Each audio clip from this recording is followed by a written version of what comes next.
Baik, terima kasih pemirsa, Anda masih bersama kami Damasaku. Kita akan lanjutkan lagi untuk mendengarkan pertanyaan selanjutnya akan disampaikan oleh Ibu Tina yang akan dijawab oleh Ustazah Syifa. Silakan Bunda Tina.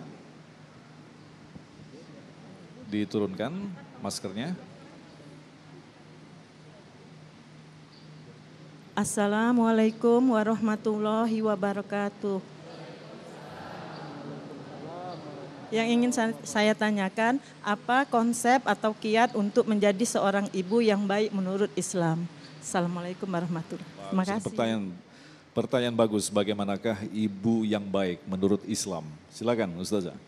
Bismillahirrahmanirrahim. Bagaimana konsep Islam untuk bisa menjadi seorang ibu yang baik? Baik ya Bu ya, bukan sempurna. Karena tidak ada ibu yang sempurna, tidak ada ayah yang sempurna, yang ada berusaha untuk menjadi baik.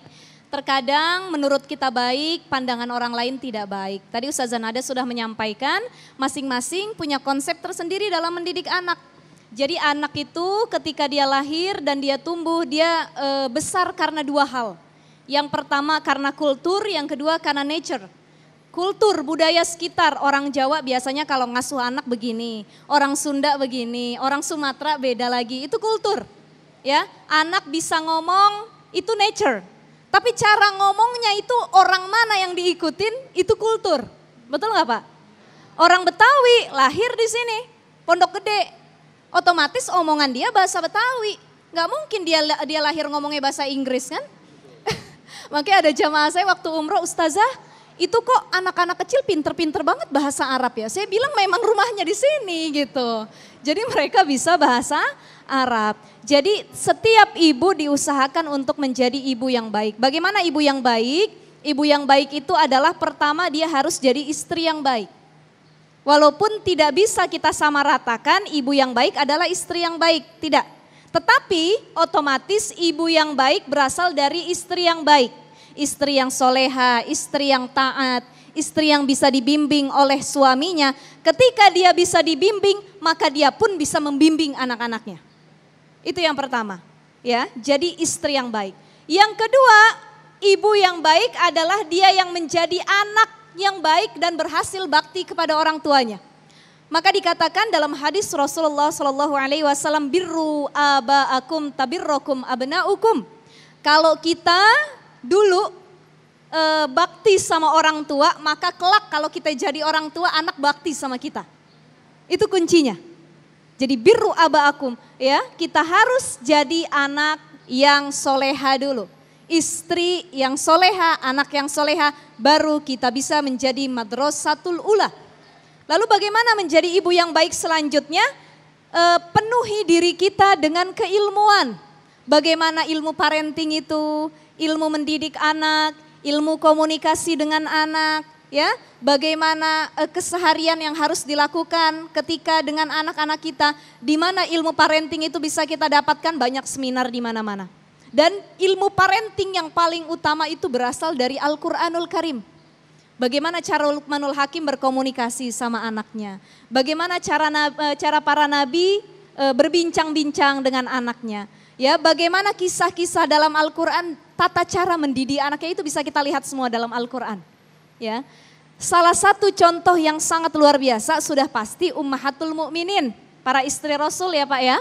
Istri Rasul ini mendidik anak luar biasa, qanaah, sabar, tawakal, diajarkan kebaikan. Lalu siapa lagi ada yang disebut dengan Hanah binti Fakut, istri dari Imran. Sering kita baca suratnya dalam Al-Quran, surah Ali Imran.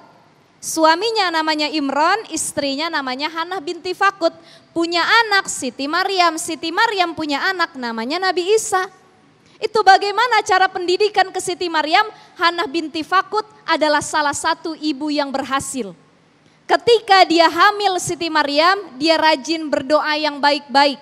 Makanya ibu, bapak kalau pengen punya anak yang baik, sejak dalam kandungan kita doain yang baik. Apa doanya Hanah binti Fakut disebutkan dalam surah Ali Imran itu, bismillahirrahmanirrahim. Inni u'idzuha bika wa zurriyataha minasyaitonir rajim. Itu doa yang baik. Jadi kalau lagi ngandung, lagi hamil, jangan yang kita dengerin dangdutan. Ya, zaman sekarang apa? Lagu-lagu DJ, TikTokan itu ya. Nah, lahir-lahir anak kita bisa joget koplo, dangdut, TikTok dan lain sebagainya. Karena itu yang didengarkan. Coba kita dawamkan sebagaimana Hana binti Fakut, anak kita dibacakan doa. Doa supaya terlindung dari kemaksiatan dan tumbuh menjadi anak yang suci yang baik. Setelah itu adalah konsep pendidikan yang dilakukan oleh seorang ibu yang baik. Dia carikan guru. Ketika Maryam lahir, ayahnya sudah lebih dulu meninggal, Imran. Tapi tidak begitu saja didiamkan, dicari sosok pengganti ayah. Inilah kenapa kalau kita, suami kita meninggal terlebih dahulu, apa Bu? Nikah lagi. Gak harus nikah lagi, gak harus nyari bapak yang baru ya. Tapi bisa sosok kakeknya, pamannya, guru-guru spiritual lainnya itu untuk menghadirkan sosok terbaik. Karena mendidik anak gak bisa itu hanya kita sendiri. Harus ada relasi dan partner yang kuat dalam mendidik anak. Ada lingkungan yang membentuknya. Betul, begitu, betul. Ya. Baik, terima kasih. Selanjutnya kami persilakan kepada Bapak Sugeng Sudarno yang akan dijawab oleh Bunda Nada. Bapak Sugeng, silakan. Bismillahirrahmanirrahim. Terima kasih Pak Agung. Begini Bu, apakah bisa dikatakan bahwa dalam keluarga tersebut menjadi keluarga yang sakinah, mawaddah dan warahmah apabila seorang suami tidak melaksanakan tugasnya sebagai seorang suami, sehingga si istri itu mencari nafkah sendiri untuk menghidupi keluarganya. Terima kasih. Luar biasa pertanyaan, silakan Bun. Baik, Masya Allah ya.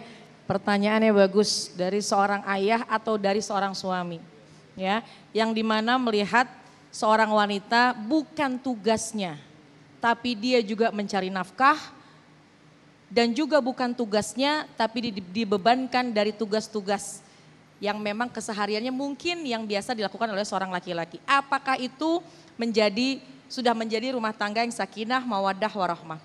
Ya, sakinah, apa sih sakinah? Damai, tentram, nyaman. Sudah pasti kalau menikah kita mencari kenyamanan, cocok mau nikah sama dia. Itu adalah sakinah. Mawaddah, cinta, rasa sayang. Tapi biasanya masih melihat fisik. Tapi tingkatan paling tinggi adalah rahmah. Bukan saja cinta satu dengan yang lain, tapi rumah tangga itu akan mendatangkan rahmat dari Allah Subhanahu wa Ta'ala. Saya mau tanya sama ibu, Bu, ngelihat bapak badannya mohon maaf fisiknya tidak sekuat dulu. Wajahnya tidak seganteng dulu. Ngelihat tidur mohon maaf giginya udah pada nggak ada. Pakai gigi palsunya dicopot. Kira-kira ibu mau meninggalkan ayah, mau meninggalkan bapak apa enggak? Itu yang namanya rahmat. Kita menerima kekurangannya, kita mencintai kelemahannya. Bapak, dulu ngeliat ibu cantik. Cantik wajahnya kenceng, sekarang wajahnya agak bergelombang. Dulu badannya semampai, sekarang kurang mampai. Dulu kuat, tegar, sekarang kalau jalan minta dituntun. Bapak mau tinggalin ibu apa enggak? Itu yang namanya rahmah. Yang bener bapak-bapak. Jawabannya lemes benar. Jawabannya lemes banget, enggak. Kalau ibu-ibu tadi enggak, kompak. Kalau ibu-ibu enggak, gitu ya. Alhamdulillah, kalau kita melihat pasangan kita dengan berbagai macam kekurangannya, tapi justru kita tidak ingin meninggalkannya, kita tetap ingin bersama, menua bersama, itulah tingkatan yang tertinggi yaitu rahmah. Sakinah, mawaddah, rahmah. Adapun pertanyaan tadi, dalam kehidupan ada yang tidak sesuai dengan harapan, yang sewajarnya seorang suami yang mencari nafkah, istri diberi nafkah, cuma mungkin suaminya dalam keadaan punya keterbatasan. Kondisi pasca pandemi misalnya belum mendapatkan pekerjaan lagi, kemudian istri yang memiliki kemampuan memberikan uang, bukan nafkah, karena istri bukanlah memberi nafkah kepada suami, bukan memberi nafkah kepada keluarga. Tapi harta yang dikeluarkan dari seorang istri kepada keluarga yang bukan kewajibannya dinilai sodakoh. Jadi ibu-ibu, kalau kita sudah membantu suami mengeluarkan harta kita, itu ternilai sodakoh. Yang insya Allah nilai sodakoh akan diganti lipatan-lipatan oleh Allah Subhanahu wa Ta'ala. Jadi kalau kita habis belanja jangan minta diganti sama suami. Bapak setuju katanya. Pak, tapi juga Pak kesian Pak Ibu Pak. Kan beli baju kesempitan harus beli yang lebih lebar. Mau berangkat ke sini harus pakai kerudung warna merah. Betul ya? Itu kewajiban suami. Ketika seorang istri bajunya kekecilan, kewajiban bapak untuk memberikan sandang, pangan, papan. Tidak usah berlebih, yang penting cukup. Kalau memang dalam keadaan suami punya keterbatasan tidak dapat mencari nafkah, istri justru yang memberikan pemasukannya kepada keluarga, insya Allah tidak akan hina bagi seorang istri, bahkan dinilai sedekah. Tapi seorang suami kalau memang punya keterbatasan, ibu banyak maklum dulu. Tapi seorang suami jangan asik nih istrinya banyak penghasilannya, udah dah saya di rumah aja, jangan. Karena tetaplah sampai kapanpun ketika menjadi seorang suami, tetap kewajibannya adalah mencari nafkah. Tetap berusaha, tetap berikhtiar.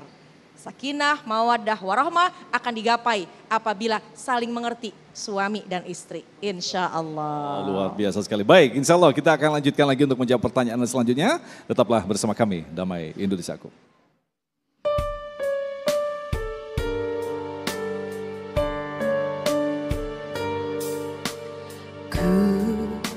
Manusia yang penuh dosa, berharap ampunanmu. Lihati lagi kesempurnaan hadirmu, kau cinta pertama dalam hidup. Allahu Akbar Maha Besar, memujamu begitu indah. Selalu kau berikan semua kebesaranmu.